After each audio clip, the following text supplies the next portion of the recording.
Hi guys. So this is going to be a video that is inspired by my good friend Erika of Rawspirit Tarot. She started this amazing series on YouTube going through card comparisons of a card for different decks, and I've only done one other of these. I did the Death card, which she started with as well, but I did it on Samhain. It's just kind of like a Samhain special thing. I haven't done one since, and I thought that I would do one now, talking about the Empress.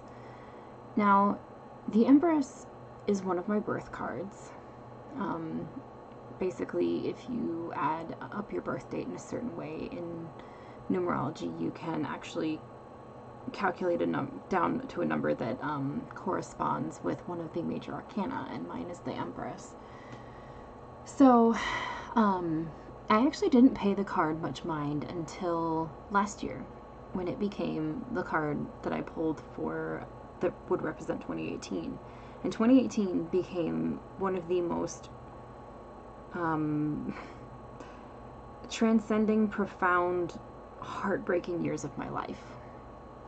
So now this card kind of holds an even more special place to me, and it's just interesting because I didn't know at the time that it was one of my birth cards either, and I ended up looking that up, and I was just like, wow, of course it's the Empress. This is crazy.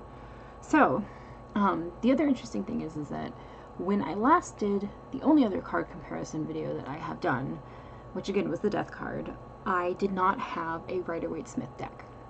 Now I do. So it's actually kind of fun to compare some of the imagery with Rider-Waite-Smith. But yes, so this is a cat hair on it. This is the Universal Weight.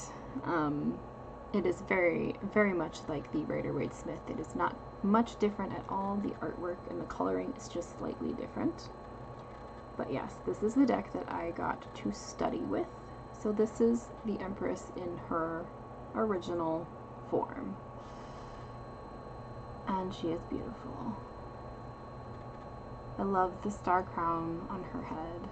I love the evergreen trees behind her, and the waterfall, all of which to me I think kind of depict life or fertility, and how she's got, I don't know if those, I think those are roses on her gown, and then she's got the female symbol there, and down below there's grain as well, but there's lots of reds, like these deep reds that you see here.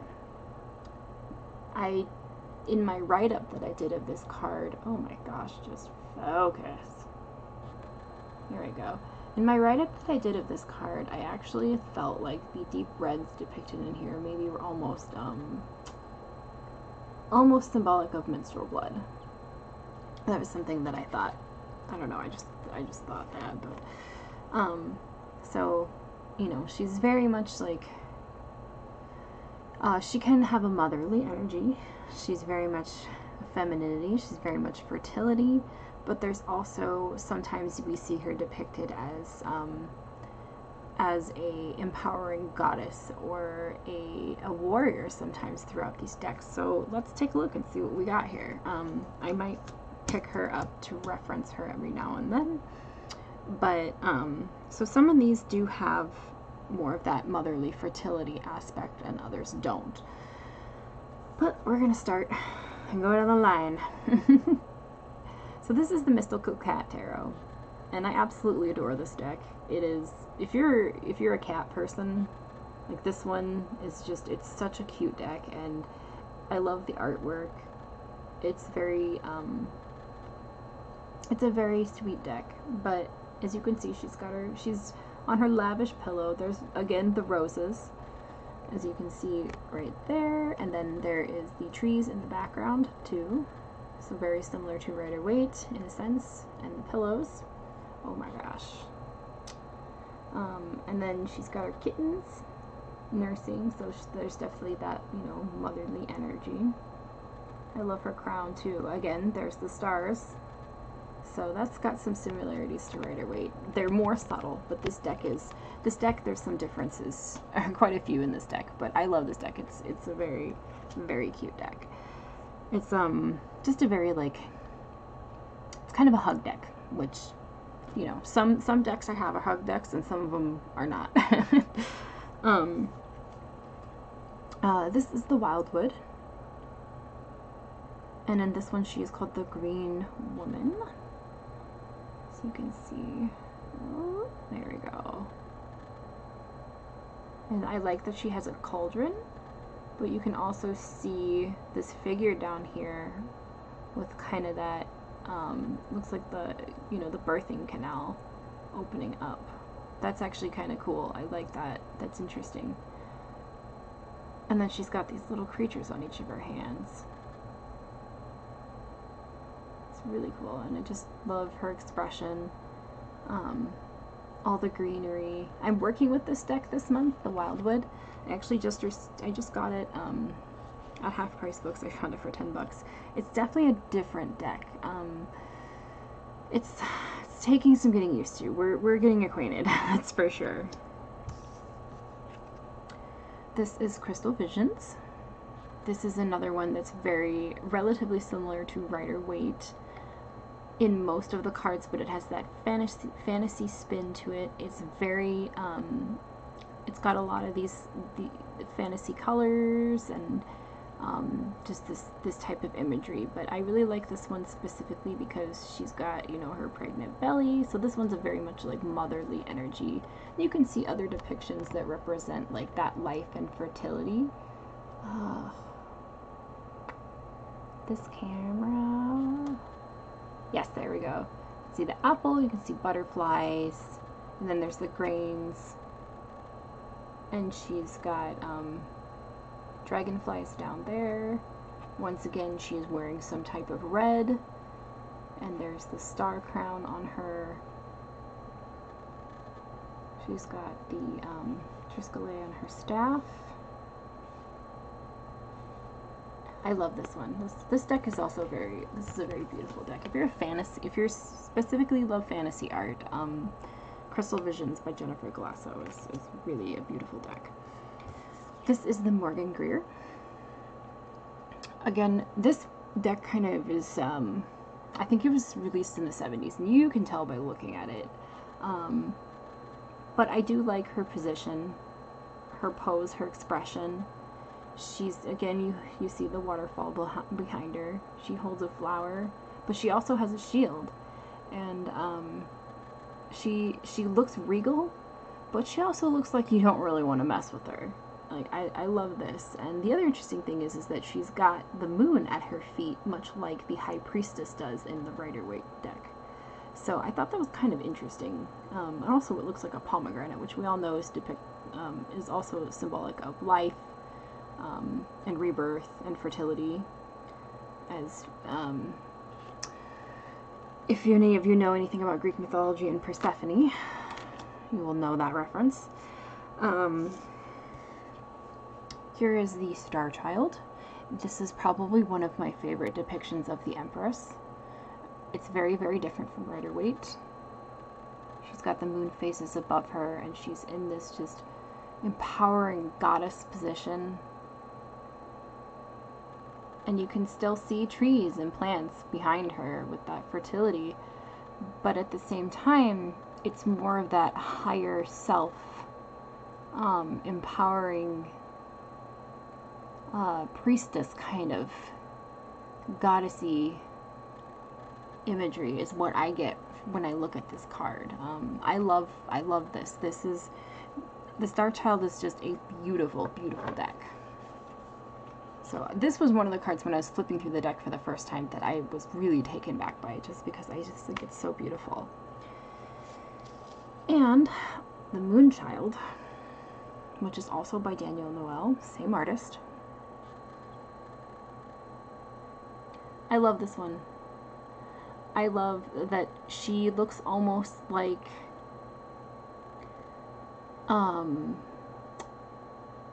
a shaman or a priestess. as you see in her, even in her positions, but you also have kind of, it almost looks like this, the triple goddess thing going on here too, with, as you can see, like, maybe this maiden mother crone thing too. And then again, plant imagery, more fertility, but also lots of power.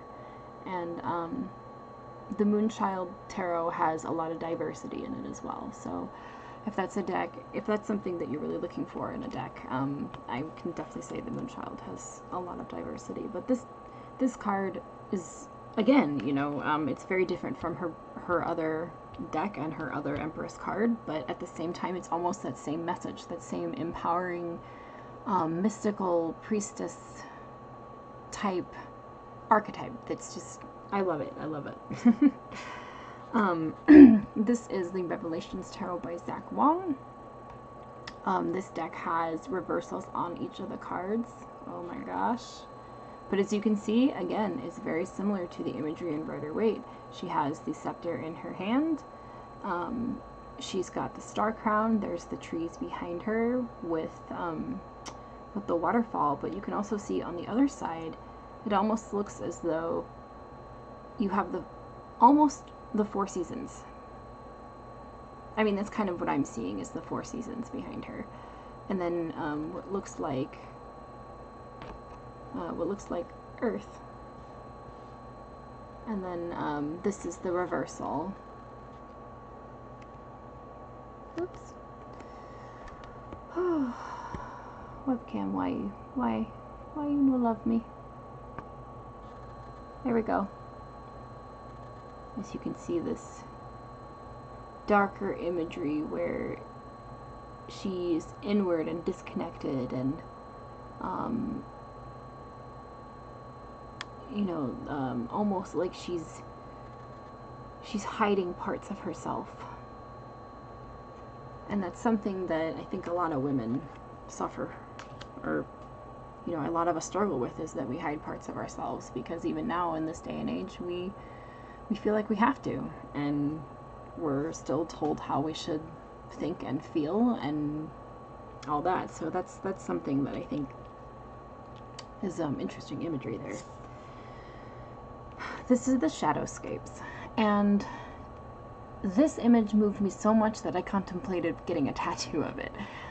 I just love everything about it. Just her in all her naturey beautiful glory. It's just so moving, and the movement in the image is just so stunning. I love everything about it. This was another one that when I was thumbing through this deck for the first time, and I've had Shadowscapes for quite some time now, but I just was like, oh my gosh. This, I think, was the very first card that ever drew my attention to the Empress. But this card definitely makes me want to go out and connect with nature and connect with the mother goddess.